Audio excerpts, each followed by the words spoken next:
Policial apreende papagaio que estava há 70 anos ao lado de uma idosa. Você não vai acreditar no desfecho dessa história. Antes de começar a história, comente aqui embaixo de qual cidade você está assistindo esse vídeo. Não se esqueça de se inscrever no canal e deixar o like.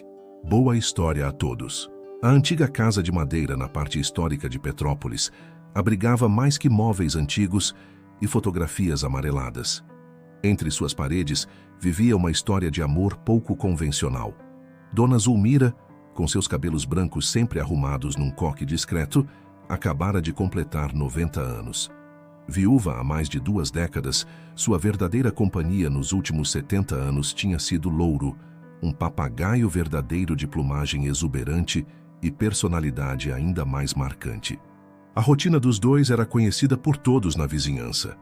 Pela manhã, enquanto Dona Zulmira preparava seu café com canela, Louro pousava no parapeito da janela da cozinha, observando o movimento das ruas de paralelepípedos. Durante o dia, voava livremente pela casa, e até mesmo pelo quintal repleto de árvores frutíferas. Nunca precisou de gaiolas, seu lar era onde Zulmira estivesse.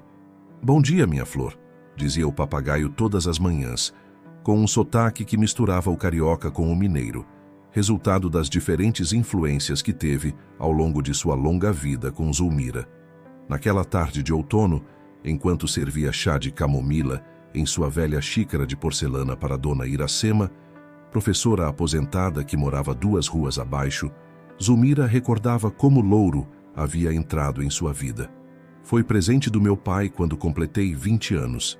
Éramos pobres, mas ele sabia quanto eu amava pássaros. Louro era só um filhote, cabia na palma da minha mão." Dona Iracema sorriu, observando a afeição com que Zulmira falava, enquanto o papagaio pousava confortavelmente no ombro da idosa, ocasionalmente bicando com carinho os fios prateados que escapavam de seu coque. "Sabe, Iracema, ele já viu meu casamento, o nascimento dos meus filhos, a partida deles para suas próprias vidas, a despedida do meu marido. Louro não é um animal de estimação, é minha família, minha memória viva." O que nenhuma das 2 senhoras poderia imaginar é que aquela conversa tranquila seria a última antes de um evento que abalaria profundamente a existência pacata de Dona Zulmira. Na manhã seguinte, batidas firmes na porta de madeira interromperam o ritual do café com canela. Ao abrir a porta, Zulmira deparou-se com 2 homens uniformizados, com o emblema da Polícia Ambiental estampado no peito. "Bom dia, senhora. Recebemos uma denúncia anônima sobre a posse ilegal de um animal silvestre nesta residência. Um papagaio verdadeiro, espécie protegida por lei." O coração de Zulmira acelerou. Atrás dela, como se pressentisse o perigo, Louro mantinha-se incomumente silencioso, pousado no encosto da velha cadeira de balanço. "Mas isso é um absurdo. Louro está comigo há 70 anos. Foi presente do meu pai." "Lamentamos, senhora, mas precisamos cumprir a lei. Animais silvestres não podem ser mantidos como pets, independentemente do tempo de convivência." Enquanto um dos agentes preenchia um formulário, o outro se aproximou de Louro com uma pequena caixa de transporte. A cena que se seguiu partiu o coração de quem a testemunhou. Zulmira, com lágrimas nos olhos, implorando que não levassem seu companheiro, enquanto Louro, pela primeira vez em décadas, voava assustado pela sala, como se compreendesse o que estava acontecendo. A casa na Rua das Acácias nunca pareceu tão grande e vazia.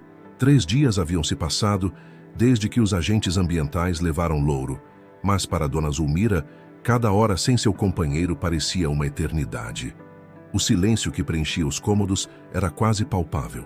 Não havia mais o bater de asas durante a tarde, nem o característico "Bom dia, minha flor", que a acordava todas as manhãs por 7 décadas. O poleiro artesanal que seu falecido marido construíra permanecia intocado no canto da sala. As frutas na tigela colorida sobre a mesa da cozinha apodreciam lentamente. Maçãs e mangas que Zulmira continuava cortando por puro hábito, incapaz de aceitar a ausência de quem as comeria. As penas coloridas que ocasionalmente encontrava entre as almofadas do sofá agora eram guardadas como tesouros em uma pequena caixinha de madeira. Os vizinhos notaram a mudança. Dona Zulmira, sempre tão ativa para sua idade, Agora mal saía para molhar as plantas do jardim. As cortinas de renda permaneciam fechadas. O rádio antigo, que costumava tocar valsas enquanto ela e Louro dançavam, ela balançando o corpo e ele batendo as asas no ritmo, estava silencioso. Na manhã do quarto dia, sem forças para permanecer entre memórias que agora só traziam dor, Zulmira decidiu sair. Caminhou sem rumo pelas ruas de paralelepípedos de Petrópolis, seu corpo franzino agora ainda mais curvado pelo peso da tristeza. Seus passos a levaram automaticamente à praça central da cidade, onde costumava sentar-se para assistir ao movimento enquanto conversava com Iracema após suas caminhadas matinais.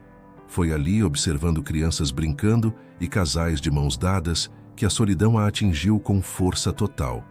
Uma lágrima silenciosa escorreu por seu rosto enrugado, seguida por outra e mais outra, até que soluços incontroláveis sacudiam seu corpo frágil. Uma senhora que passava ofereceu-lhe um lenço, mas Zulmira mal notou o gesto de gentileza. Dona Zulmira, meu Deus, o que aconteceu? A voz familiar de Dona Iracema a trouxe parcialmente de volta à realidade. A professora aposentada sentou-se ao lado dela no banco da praça, segurando suas mãos trêmulas. Entre soluços, Zulmira contou sobre a apreensão de Louro. Falou da casa vazia, das noites sem dormir, do medo de que seu querido papagaio estivesse assustado ou sendo maltratado. Confessou que pela primeira vez em 9 décadas de vida não via mais propósito em continuar. Ele não era só um animal, Iracema. Era minha família, minha memória, minha companhia. Sem ele, quem sou eu agora? Uma velha sozinha esperando o fim. Iracema escutou tudo com atenção, seus olhos demonstrando compreensão genuína. Quando Zulmira finalmente silenciou, exausta pelo próprio pranto, a professora aposentada endireitou a postura, como fazia quando precisava chamar a atenção de alunos distraídos. Escute bem, minha amiga. Você não está errada nessa história. Não é justo separar vocês dois depois de tantos anos. Existem advogados que pegam esses casos, pessoas que entendem que existem exceções às regras. A lei existe para proteger, não para causar sofrimento. Algo nas palavras firmes de Iracema acendeu uma pequena fagulha no olhar de Zulmira. Não era a esperança completa ainda, mas certamente um princípio de resistência. Você acha mesmo que há chance de recuperá-lo? Acho que você tem todo o direito de tentar. E não estará sozinha nessa luta. Quando as duas senhoras se levantaram daquele banco de praça, algo havia mudado. A postura de Dona Zulmira, embora ainda frágil, carregava um novo propósito. Ela não era apenas uma idosa conformada com a perda. Era uma mulher determinada a lutar pelo único elo que ainda a conectava com sua história. Na mesma tarde, após o encontro na praça, Dona Iracema mobilizou a vizinhança.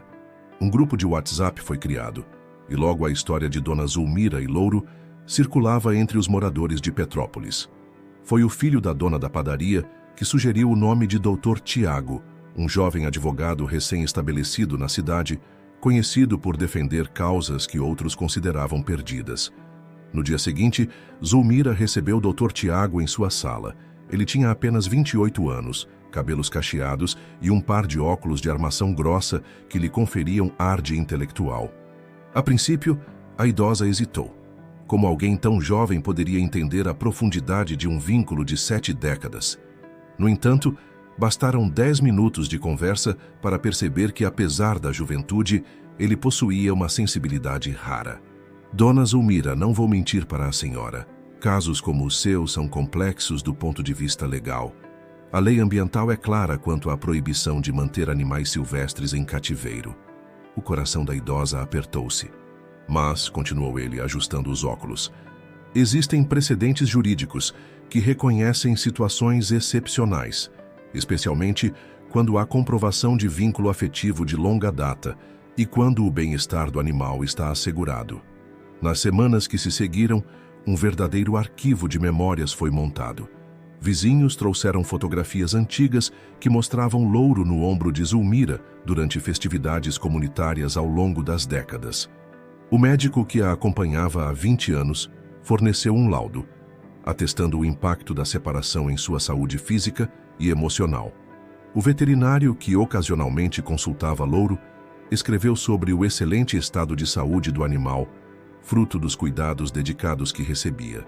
Mas o documento mais poderoso foi escrito pela própria Zulmira, uma carta de 4 páginas, redigida com uma caligrafia trêmula, mas determinada, narrando sua história com Louro. Ela descreveu como o papagaio a acompanhou em cada fase da vida, como reconhecia suas emoções antes mesmo que ela as expressasse, como repetia frases que seu marido costumava dizer, mantendo viva a memória dele. Ele não é meu animal de estimação, escreveu na conclusão. Ele é o guardião das minhas memórias, o último elo com todos que já amei e já se foram. À medida que o processo avançava, a comunidade se uniu ainda mais. Uma vaquinha online arrecadou fundos para cobrir as custas judiciais. O caso ganhou repercussão em jornais locais, com manchetes como "Idosa de 90 anos luta na justiça para recuperar papagaio que a acompanha há 70 anos". Finalmente, chegou o dia da audiência. Vestida com o conjunto azul marinho que usara no aniversário de 15 anos de sua neta, Zulmira prendeu ao peito o broche em forma de pássaro que ganhara de seu pai na mesma ocasião em que recebera Louro. Doutor. Tiago, impecável em seu terno cinza, carregava uma pasta repleta de documentos e evidências. O tribunal estava surpreendentemente cheio. Além dos vizinhos solidários, havia representantes da imprensa e curiosos atraídos pela incomum disputa judicial. Do outro lado, representantes do IBAMA defendiam a aplicação estrita da lei ambiental. Quando chegou o momento de depor, Zulmira levantou-se com uma dignidade que impressionou a todos. Sua voz, normalmente suave, ganhou uma firmeza inesperada. "Meritíssimo, não estou aqui para pedir um favor. Estou aqui para defender a única coisa que ainda me mantém viva. Louro não é apenas um animal silvestre. Ele é minha família, minha memória, meu companheiro de 7 décadas. Separar-nos não protege ninguém. Apenas causa sofrimento desnecessário a uma idosa e a um papagaio que só conheceu amor e liberdade dentro de casa." Um silêncio profundo caiu sobre o tribunal. Até mesmo o representante do IBAMA parecia tocado pela sinceridade daquelas palavras. O juiz, um homem de meia idade com expressão severa, fez algumas anotações antes de solicitar um breve recesso para deliberar. O tempo nunca pareceu passar tão lentamente quanto nos 30 minutos de recesso. Zulmira permaneceu sentada, as mãos entrelaçadas sobre o colo, o olhar fixo na porta por onde o juiz havia saído. Ao seu lado, doutor. Tiago tentava transmitir confiança, mas a tensão era evidente em seu semblante jovem. Quando o magistrado finalmente retornou, o burburinho no tribunal cessou instantaneamente. Todos aguardavam em suspense enquanto ele ajustava seus óculos e começava a leitura da decisão. Considerando as evidências apresentadas e a natureza excepcional deste caso, considerando o comprovado vínculo afetivo de 7 décadas entre a requerente e o animal em questão, considerando os laudos que atestam tanto o bem-estar do papagaio quanto o impacto negativo da separação na saúde da senhora Zulmira Oliveira, este tribunal decide que, embora a legislação ambiental deva ser rigorosamente respeitada, existem circunstâncias em que o espírito da lei se sobrepõe à sua letra. Um murmúrio de esperança percorreu a sala. Portanto, concedo a guarda definitiva do papagaio verdadeiro, conhecido como Louro, à senhora Zulmira Oliveira, com a condição de que seja realizado o acompanhamento semestral por profissionais do IBAMA para assegurar a continuidade do bem-estar do animal até o fim natural de sua vida. A explosão de alegria foi imediata. Vizinhos se abraçaram, jornalistas correram para registrar o momento histórico, e Iracema não conseguiu conter as lágrimas de emoção. No entanto, em meio à comemoração, Zulmira permaneceu sentada, silenciosa, permitindo que a realidade da vitória a envolvesse lentamente. "Nós conseguimos, dona Zulmira", sussurrou o Dr. Tiago, apertando gentilmente a mão enrugada da cliente, que se tornara quase uma avó para ele durante aquelas semanas de batalha judicial. "Conseguimos, meu filho", respondeu ela finalmente com um sorriso que iluminava seu rosto, marcado pelo tempo. "Agora preciso ir para casa. Louro estará me esperando." Por determinação do juiz, O reencontro deveria acontecer ainda naquela tarde. Uma pequena multidão se reuniu em frente à casa da Rua das Acácias. Câmeras registravam o momento enquanto Zulmira, estranhamente calma, aguardava na varanda, sentada em sua cadeira de balanço. O veículo oficial do Ibama estacionou precisamente às 4 da tarde. Um dos agentes, o mesmo que havia realizado a apreensão semanas antes, carregava uma caixa de transporte. Ao contrário da primeira vez, seu semblante não era de autoridade inflexível, mas de respeito. Senhora Zulmira, estamos aqui para devolver seu companheiro, conforme determinação judicial. Ele colocou a caixa no chão da varanda e abriu a portinhola. Por um momento angustiante, nada aconteceu. E se Louro não a reconhecesse mais? E se o trauma da separação tivesse mudado para sempre o papagaio que ela conhecia? Então, em um movimento rápido, uma rajada de penas verdes emergiu da caixa. Louro não voou para longe como todos temiam. Num instante, pousou diretamente no ombro de Zulmira, como fazia todas as manhãs há 70 anos. Suas asas batiam não de medo ou desespero para fugir, mas numa dança de pura alegria. "Minha flor voltou!" exclamou o papagaio numa mistura de suas frases habituais, que arrancou risos emocionados dos presentes. Zulmira levou as mãos trêmulas até ele, acariciando suavemente sua plumagem brilhante. Aproximou o rosto e encostou sua testa na pequena cabeça emplumada, num gesto de intimidade que só os anos de convivência poderiam construir. "Você voltou, meu amor", sussurrou ela, em palavras audíveis apenas para Louro. "Você voltou para casa." Naquela noite, após a partida dos últimos vizinhos que vieram celebrar, a casa da Rua das Acácias voltou a ser preenchida por sons familiares. O rádio antigo tocava uma valsa suave, enquanto Zulmira, com uma energia renovada, preparava uma tigela de frutas frescas. Louro saltitava pelo encosto do sofá, ocasionalmente voando até a cozinha para verificar o progresso do lanche, exatamente como fazia antes. A história de Dona Zulmira e Louro espalhou-se muito além de Petrópolis. Tornou-se um símbolo de como o amor verdadeiro pode transcender barreiras, sejam elas entre espécies diferentes, entre gerações, ou mesmo entre a rigidez da lei e a realidade dos vínculos afetivos. Mostrou, acima de tudo, que a velhice não diminui a capacidade de lutar pelo que realmente importa. Obrigado por acompanhar essa emocionante jornada de Dona Zulmira e Louro. Se esta história sobre amor, perseverança e laços que transcendem o tempo tocou seu coração, não deixe de se inscrever no canal e clicar no botão de gostei. Seu apoio nos inspira a continuar compartilhando histórias que emocionam e transformam. Todos os dias trazemos novas narrativas que celebram a força do espírito humano. Então, fique à vontade para explorar nosso canal e descobrir sua próxima história favorita. E agora queremos saber: o que você achou desta batalha por amor e justiça? Alguma vez já testemunhou um vínculo tão especial entre pessoa e animal? Conte sua experiência nos comentários. Voltamos amanhã com mais uma história que vai tocar seu coração.